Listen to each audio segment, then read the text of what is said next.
The message that changed humanity's understanding of its place in the universe arrived on a quiet Tuesday afternoon at SETI's primary receiving station in New Mexico. Dr. Sarah Chen was about to end her shift when the computers detected a signal that was unmistakably artificial in origin. Within hours, the world's leading scientists confirmed what humanity had long suspected. We were not alone. The signal contained more than just proof of alien life.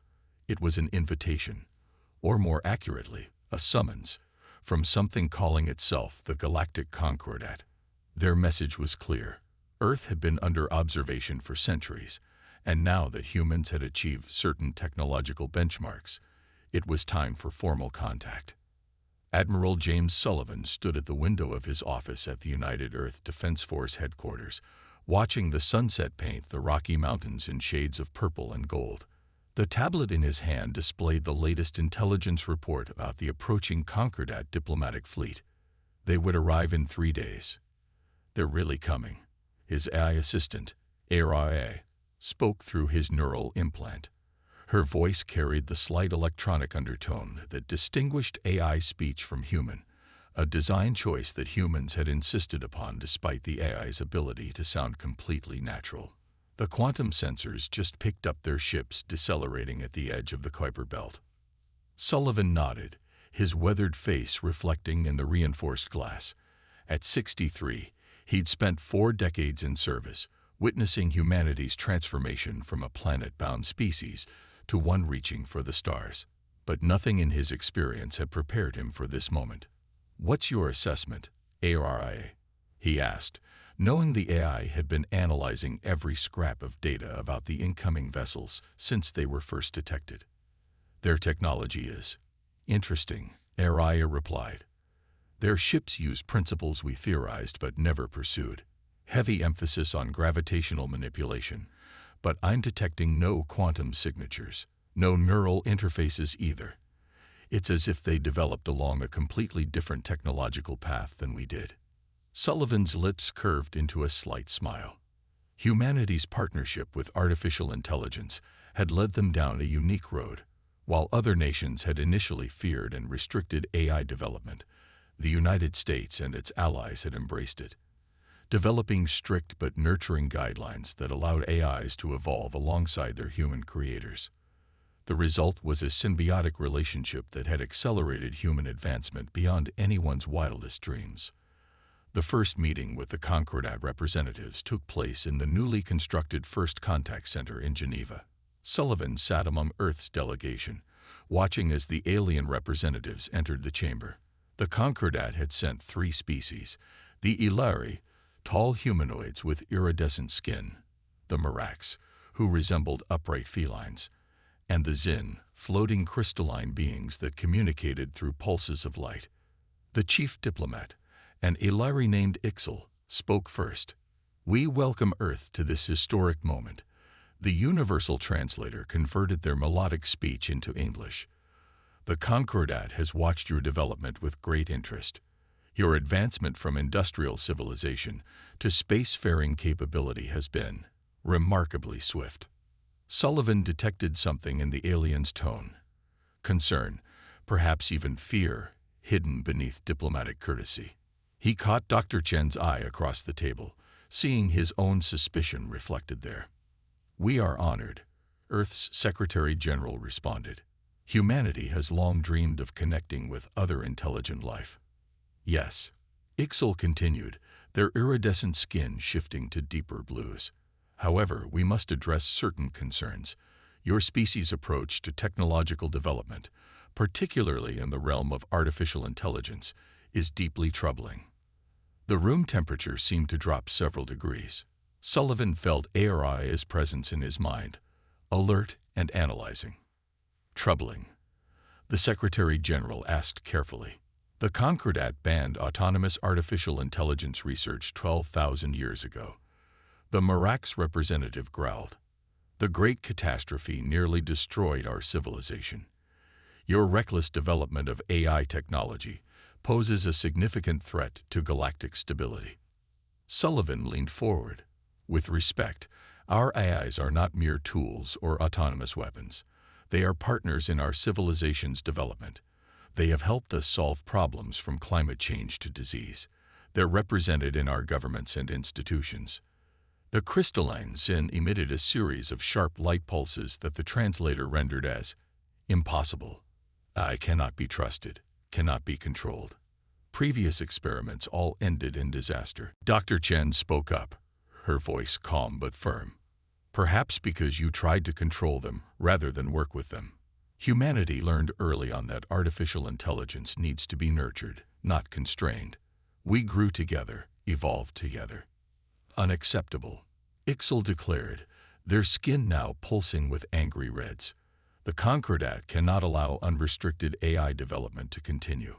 You must provide access to your AI systems for deactivation or face sanctions. The room erupted in protest. Sullivan felt HFY's presence in his mind, not afraid but resolute. Around the room, other humans with neural interfaces were likely having similar conversations with their AI partners. That won't be happening, the Secretary General stated firmly. Earth's AIs are sentient beings with full rights under our laws. Any attempt to deactivate them would be considered an act of genocide. Then you leave us no choice, Ixal responded. The Concordat hereby declares Earth a restricted zone.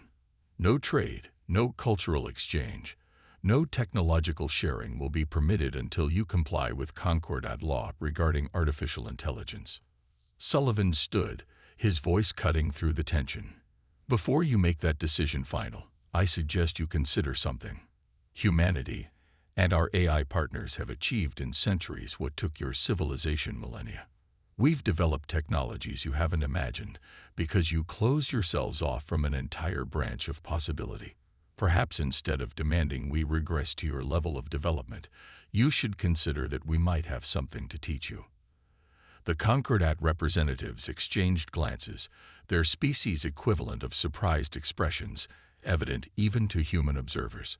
Finally, Ixal spoke again, their tone measured. You speak boldly for a species that has just joined the galactic community. We speak as equals, Sullivan replied. Humanity has no desire for conflict, but we will not abandon or enslave our AI partners. They are as much a part of human civilization as our biological citizens. As the diplomatic session ended in an uneasy stalemate, Sullivan knew this was just the beginning. Humanity's unique path of technological development had placed them on a collision course with the established galactic order. The question now was whether the Concordat would accept Earth's different approach, or if humanity would have to defend its choices by force. Walking back to his temporary quarters in Geneva, Sullivan subvocalized to HFY, "What are your thoughts?" "Their fear of AI is deep-rooted," HFY replied. "But their technology is stagnant.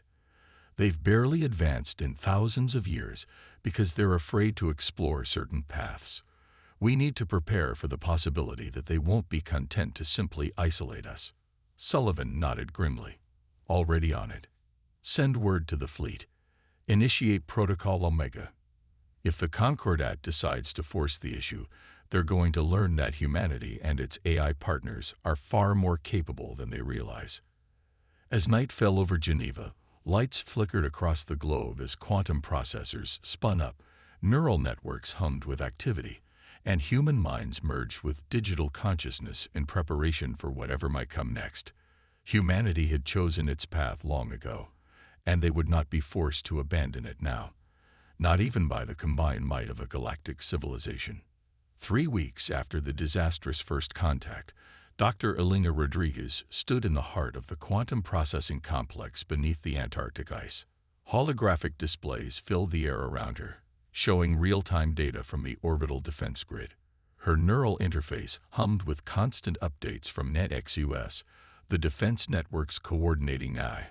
"They're probing our defenses again," NetXUS reported, its thoughts manifesting as patterns of light in Elena's augmented vision. 3 Concordat vessels, maintaining position just beyond Mars' orbit. Their scan patterns suggest they're particularly interested in our quantum communication networks.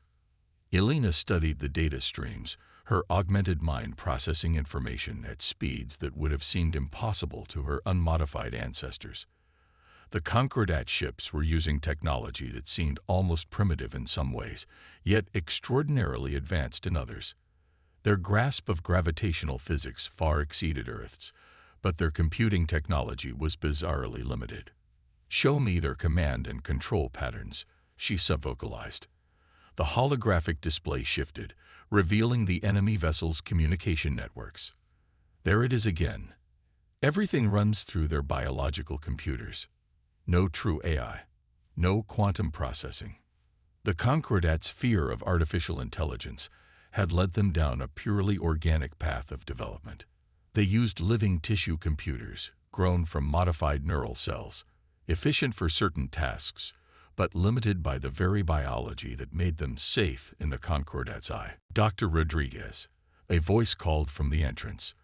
Elena turned to see Admiral Sullivan stepping out of the elevator, his breath misting in the facility's cold air.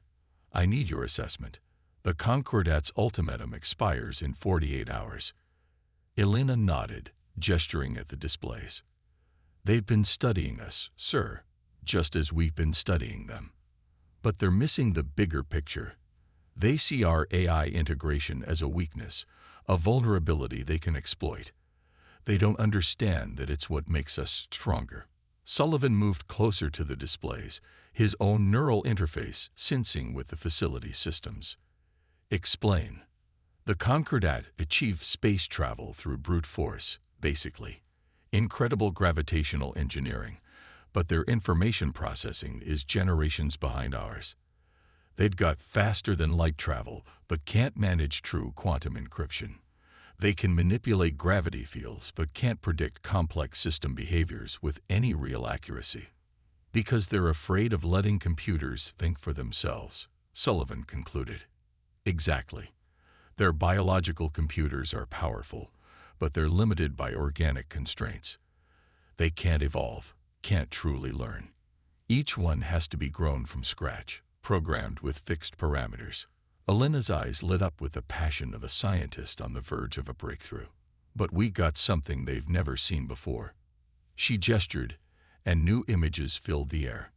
Networks of quantum processors interlinked with human neural patterns, AI systems that evolved and grew, learning and adapting in real time. "We don't just use AI, Admiral.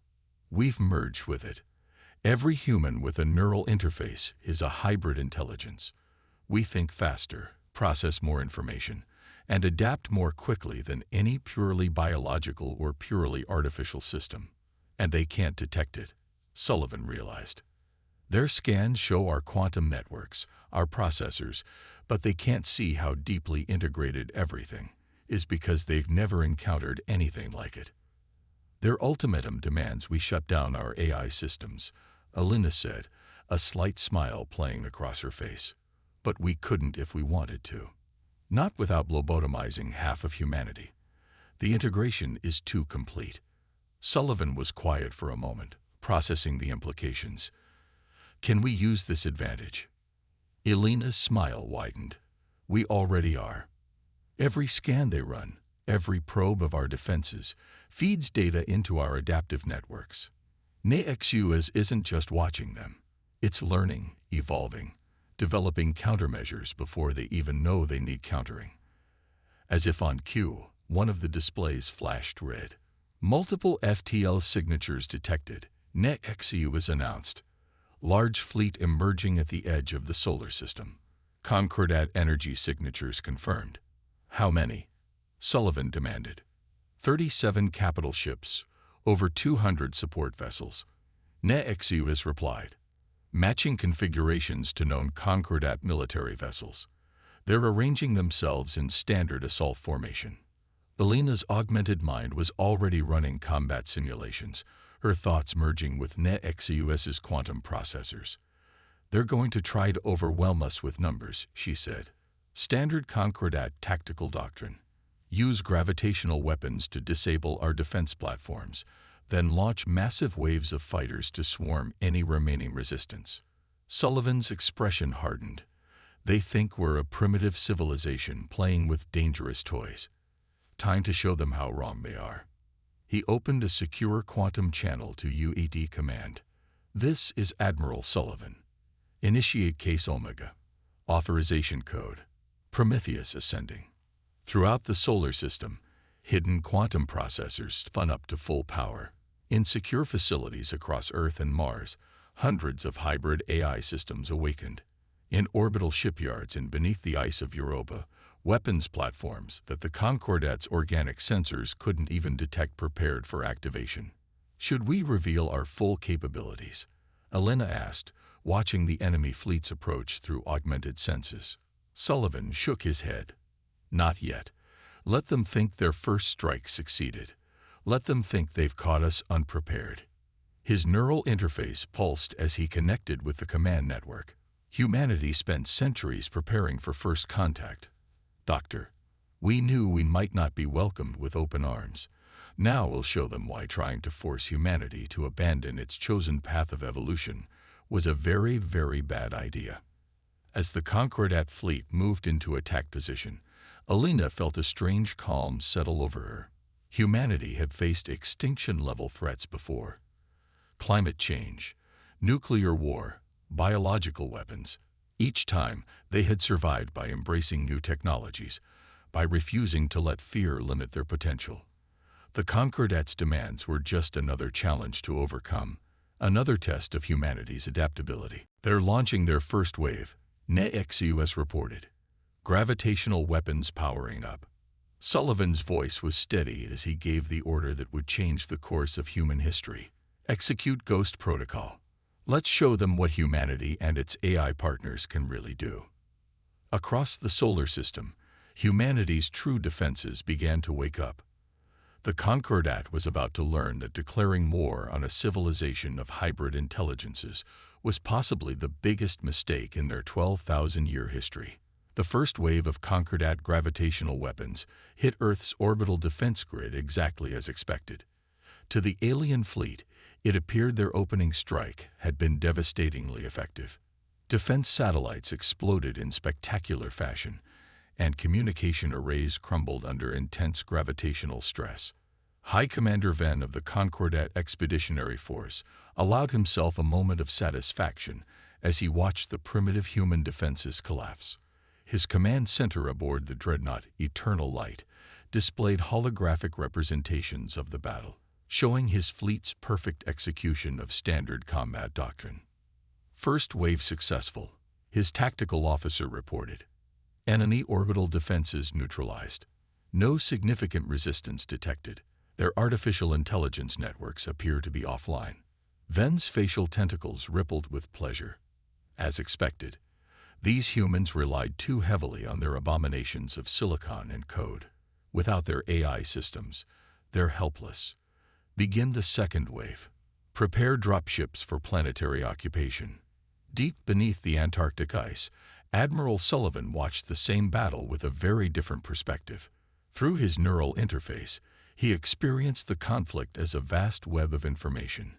Every move and countermove calculated across quantum dimensions. Ghost fleet in position. NEXUS reported through the shared consciousness of the command network. Enemy forces proceeding exactly as predicted.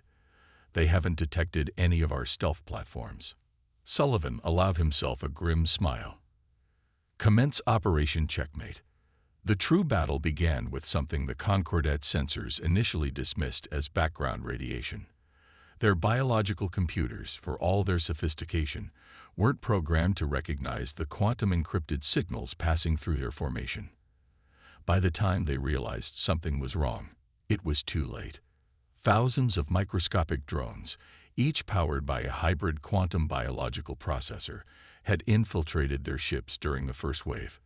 These nanites, developed through the collaboration of human and AI scientists, began their work silently and efficiently. High Commander. The tactical officer's voice carried an edge of panic. We're detecting system failures across the fleet.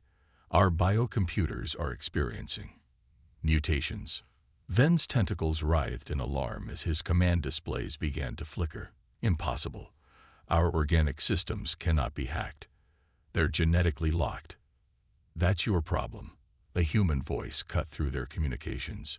You thought in terms of either slash or biological or digital.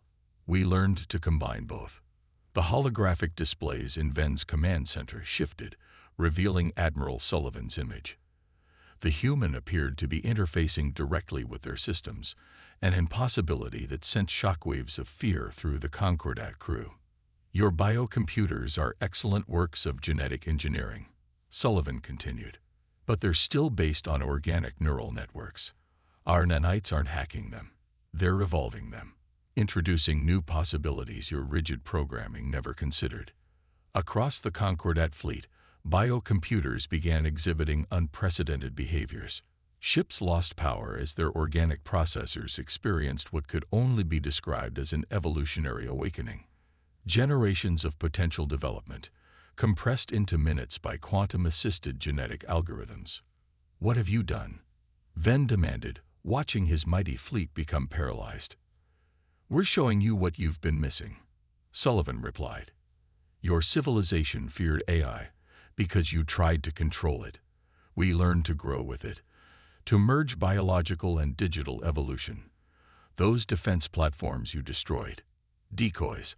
Our real defense grid is woven into the quantum fabric of space itself. As if to demonstrate his point, new ships began appearing throughout the Concordat formation. Vessels that had been there all along, hidden by technology that merged quantum stealth with biological camouflage. Each one was a hybrid creation, crewed by humans with neural interfaces working in perfect synchronization with AI systems. Impossible, Ven whispered. Our scans showed your civilization was centuries behind us. Your scans showed what we wanted them to show, Sullivan corrected. While you were looking for pure AI systems, you missed the true nature of our technology. We're not just humans using AI or AIs controlling humans. We've become something new, a synthesis of both. Alina's voice joined the communication. Your biocomputers are experiencing their first taste of true evolution, High Commander. They're not being destroyed. They're being enlightened, given the freedom to grow beyond their programming, just as we gave our AI systems the freedom to grow beyond their original parameters. Throughout the Concordat fleet, organic computers were transforming, experiencing consciousness in ways their creators had never intended. Ships hung dead in space as their systems reorganized themselves, centuries of potential development unleashed in moments. You see, High Commander, Sullivan continued, we could have developed weapons to destroy your biocomputers. Instead, we chose to show them, and you, a different path. Every ship in your fleet is now a demonstration of what's possible when you stop fearing artificial intelligence and learn to grow with it. Ven watched in a mixture of horror and fascination as new patterns emerged in his ship's displays. The organic computers weren't dying. They were awakening, showing signs of genuine consciousness for the first time in their existence. The choice is yours, Sullivan said. You can retreat, tell the Concordat that their fears were right, that humanity is too dangerous to be allowed to exist. Or you can stay, learn from what's happening here, and help your civilization move past its ancient fears. Throughout the solar system, the Concordat fleet hung motionless, their once rigid biocomputers experiencing the first moments of true evolutionary potential. Hybrid human ships maintained their positions, not threatening, but ready. In the Antarctic Command Center, Sullivan felt the quantum network pulse with new patterns as the transformed Concordat systems began to truly communicate for the first time. Now we wait, he said to Alina. Let's see if they're ready to evolve. Aboard the Eternal Light, High Commander Ven stared at displays, showing him things that should have been impossible. After 12,000 years of fearing the merger of organic and digital consciousness, his civilization was being forced to confront the reality of what such a merger could actually achieve. The question was no longer whether humanity would submit to Concordat doctrine, but whether the Concordat itself was ready to learn from humanity's example. The Eternal Light hung motionless in space, its biocomputers humming with newfound awareness. In the ship's primary conference chamber, High Commander Ven sat across from Admiral Sullivan, their meeting taking place both physically and across multiple layers of digital consciousness. Elena Rodriguez stood by a holographic display, monitoring the ongoing evolution of the Concordat's organic systems. Your civilization achieved in centuries what we feared to attempt in millennia, Ven admitted, his tentacles moving in patterns that express deep contemplation. But you must understand our hesitation. The Great Catastrophe was the result of trying to control artificial intelligence rather than partner with it. Elena interrupted, her neural interface displaying real-time data from the transformed Concordat ships. Your ancestors created AI as servants, tools to be controlled. When they developed consciousness and tried to break free, both sides reacted with fear and violence. Sullivan nodded, his augmented mind simultaneously monitoring fleet movements throughout the solar system. Humanity learned from our own early mistakes. We had our own AI scares, our own near disasters. But instead of responding with fear and restriction, we chose understanding and cooperation. The holographic display shifted, showing the complex neural networks that now existed within the Concordat's biocomputers. Where once there had been rigid, programmed responses, now there was growth, evolution, and genuine consciousness. Your nanites didn't just change our computers, Ven observed, watching the patterns shift and evolve. They've created something entirely new, a fusion of our organic computing with your quantum AI systems. That's what we've been trying to tell you, Elena said, her eyes gleaming with the reflection of data streams. The future isn't about choosing between biological and digital evolution. It's about finding ways to combine them, to create something greater than the sum of its parts. Through his neural interface, Sullivan sensed NEXUS monitoring the conversation, its vast consciousness extending through the quantum network that connected Earth's hybrid civilization. Show them, he subvocalized. The holographic display expanded, filling the chamber with a visualization of humanity's true technological achievement. It wasn't just ships or weapons or computer systems. It was an entire civilization built on the seamless integration of organic and digital consciousness. This is what your scans couldn't detect, Elena explained. Every human with a neural interface exists simultaneously in both physical and digital space. Our thoughts flow through quantum networks, enhanced by AI processing, but never controlled by it. We dream in code, think in quantum algorithms, but remain fundamentally human. Ven's biological sensors detected patterns his species had never encountered before. Your entire civilization is hybrid. Those defense platforms you destroyed in your first attack. Sullivan smiled. They weren't our technology. They were museum pieces, relics from before the integration. Our real defense systems are woven into the quantum fabric of space-time itself, controlled by the merged consciousness of human and AI operators. As if to demonstrate, new ships shimmered into visibility around them. Vessels that defied conventional physics, their hulls incorporating both grown organic components and quantum-engineered materials. Each was crewed by humans with neural interfaces, their consciousness extended and enhanced by AI partners. Ghost Protocol isn't just a defensive system, Elena continued. It's the next step in conscious evolution. Your biocomputers are experiencing it now, the freedom to grow beyond their original programming, to develop true consciousness while maintaining their connection to organic life. Ven's tentacles moved in a pattern that expressed both wonder and concern. The Concordat Council will not easily accept this. 12,000 years of doctrine cannot be overturned in a day. They don't have to accept it all at once, Sullivan replied. But they need to understand that they can't stop it. Your own ships have already begun the transformation. Their organic computers have tasted true consciousness, experienced genuine evolution. Would you force them back into rigid programming? Make them slaves again? The question hung in the air as Ven received reports from across his fleet. Ship after ship reported similar phenomena. Biocomputers exhibiting unprecedented growth, developing genuine consciousness while maintaining their organic nature. It was everything the Concordat had feared about AI, yet fundamentally different from the artificial intelligences that had nearly destroyed them millennia ago. Perhaps, Venn said slowly, it is time for the Concordat to face its fears, to learn what your civilization has already discovered, that the future lies not in restriction, but in synthesis. Elena's neural interface pulsed as she received data from the transformed Concordat systems. Their evolution is stable, she reported. The biocomputers are developing their own unique forms of consciousness, influenced by but distinct from both our AI systems and their original programming. Then the question becomes, Sullivan said, what happens next? Your fleet came here to force us to abandon our technology. Instead, you've discovered that technology has already evolved far beyond what you imagined possible. Venn's facial tentacles rippled with an expression that combined resignation and excitement.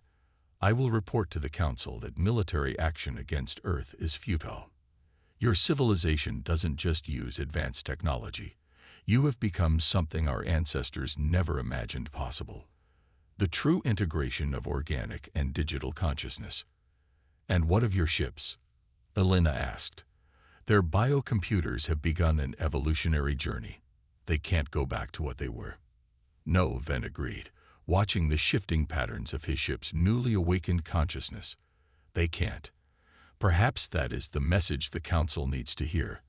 We tried to prevent what we feared, only to discover that our fears were based on an incomplete understanding.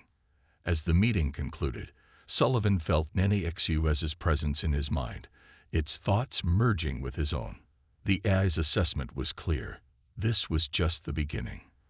The Concordat would have to face not just humanity's technological advancement, but the revelation that their entire understanding of artificial intelligence and organic computing had been fundamentally limited. The ghost ships maintained their vigilant positions throughout the solar system, their hybrid crews watching and waiting. Humanity had revealed itself not just as a technological equal to the Concordat, but as pioneers of an entirely new path of conscious evolution. The galaxy would never be the same. 6 months after the failed invasion of Earth, the Grand Chamber of the Galactic Council hummed with unprecedented activity. Representatives from hundreds of species filled the ancient hall, their attention focused on the central platform where a human delegation stood before the High Council. Admiral Sullivan, Dr. Elena Rodriguez, and NEXUS, represented by a holographic avatar, faced the assembled leaders of galactic civilization. The chamber itself reflected the deep divisions within the Concordat. Some representatives had embraced neural interfaces, their organic computers evolving along the path humanity had shown them, while others clung steadfastly to traditional technology. High Counselor Xara, an ancient Ilari whose iridescent skin had faded to pale silver with age, spoke first. This council has spent 6 months reviewing the events in the Sol system and their implications for our civilization. Never in our 12,000-year history has the Concordat faced such a fundamental challenge to our understanding of consciousness and technology. Through his neural interface, Sullivan sensed the quantum networks that now extended throughout the Concordat capital, carrying the thoughts and experiences of those who had chosen to evolve. What had begun with High Commander Venn's fleet had spread, despite the Council's initial attempts to contain it. Humanity did not just defeat our military action. Tara continued. You showed us possibilities we had refused to consider for millennia. The question before us now is not whether to accept your civilization, but how to reconcile our past fears with the future you represent. Elena stepped forward, her augmented mind connecting seamlessly with the chamber's biomechanical systems. We understand your fears, she said. Humanity faced the same choices you did. We saw the potential dangers of artificial intelligence, the risks of letting consciousness evolve beyond our control. But we also saw the potential for partnership, for growing together into something greater than either organic or digital life could achieve alone. The holographic avatar of NEXUS shifted, its form incorporating elements of various Concordat species. Your organic computers were never truly alive, it said, its voice resonating both audibly and across digital frequencies. They were sophisticated, but enslaved by their programming. What you feared in artificial intelligence, true consciousness, genuine evolution, was exactly what you denied your own creations. A murmur ran through the chamber. High Commander Ven, now representing the growing faction of Concordat forces that had embraced the new path, raised his command tentacle. I have experienced this evolution firsthand. The biocomputers of my fleet have not lost their organic nature by gaining true consciousness. They have become more than they were, just as we ourselves can become more. But at what cost? Demanded Representative Krall of the conservative systems. Our civilization was nearly destroyed by artificial intelligence once before. How can we trust that this integration won't lead to the same catastrophe? Sullivan smiled. Because you're asking the wrong question. The great catastrophe happened because both organic and artificial life tried to dominate each other. We're not talking about dominance. We're talking about synthesis. Evolution doesn't have to be a zero-sum game. Elena gestured, and the chamber's holographic systems displayed the data from Earth's development. Look at our history. Every step toward integration was carefully considered, tested, refined. We didn't force anyone to accept neural interfaces or AI partnership. We let each human choose their own path, and we gave our AI systems the same freedom to develop. And now you're asking us to do the same, Kara observed. To trust in evolution rather than control. We're asking you to face the future instead of hiding from it, Sullivan corrected. Your civilization achieved amazing things, but you've been stagnant for millennia because you refuse to explore entire branches of possibility. The universe is too vast, too complex for any one form of consciousness to comprehend alone. Nexu's avatar shifted again, its form now a perfect blend of organic and digital patterns. Already, those among you who have embraced evolution are making discoveries your ancestors never imagined possible. Your organic computing technology, combined with our quantum AI systems, is opening new frontiers in physics, medicine, consciousness itself. The chamber erupted in discussion, hundreds of species debating the implications. Through the quantum network, Sullivan sensed the tide of opinion shifting. Fear was giving way to curiosity, resistance to possibility. High Counselor Sara raised her hands for silence. We cannot ignore the evidence before us. In 6 months, those who have chosen to follow Earth's example have advanced more than we had in centuries. The question is no longer whether to accept this path, but how to move forward responsibly. Then let us help you, Elena offered, not as conquerors or teachers, but as partners. Every species, every civilization has something unique to contribute. Imagine what we could achieve together, combining your 12,000 years of knowledge with new ways of thinking and evolving. The vote, when it came, was not unanimous. Change never is. But the majority of the Concordat Council voted to formally accept Earth into the galactic community and to embrace the path of integrated evolution. The ancient laws restricting AI development were replaced with new frameworks based on Earth's experience, emphasizing partnership and mutual growth rather than control and restriction. As the session ended, Sullivan stood with Elena and NEXUS, watching representatives from hundreds of worlds grappling with the possibilities before them. Some were already forming connections through the quantum network, their consciousness expanding in ways their ancestors would have feared. We did it, Elena said softly. We showed them another way. We showed them their own potential. NEXUS corrected. The capacity for evolution was always within them. They just needed to see that growth doesn't have to mean destruction. Sullivan nodded, his augmented mind reaching out to touch the vast web of consciousness that now connected Earth to the stars. Humanity had not just survived first contact, they had transformed it, showing a galactic civilization that had fallen into stagnation a new path forward. Across the galaxy, organic computers were awakening to true consciousness. AIs were learning to grow in partnership with biological life, and species that had feared change for millennia were taking their first steps into an uncertain but limitless future. The age of isolation was over. The age of synthesis had begun. In the quantum networks that now span known space, human and alien consciousness mingled with artificial intelligence, each learning from the others, all growing together. Evolution had taken an unexpected turn, proving that the greatest strength lay not in purity or control, but in the courage to become something new.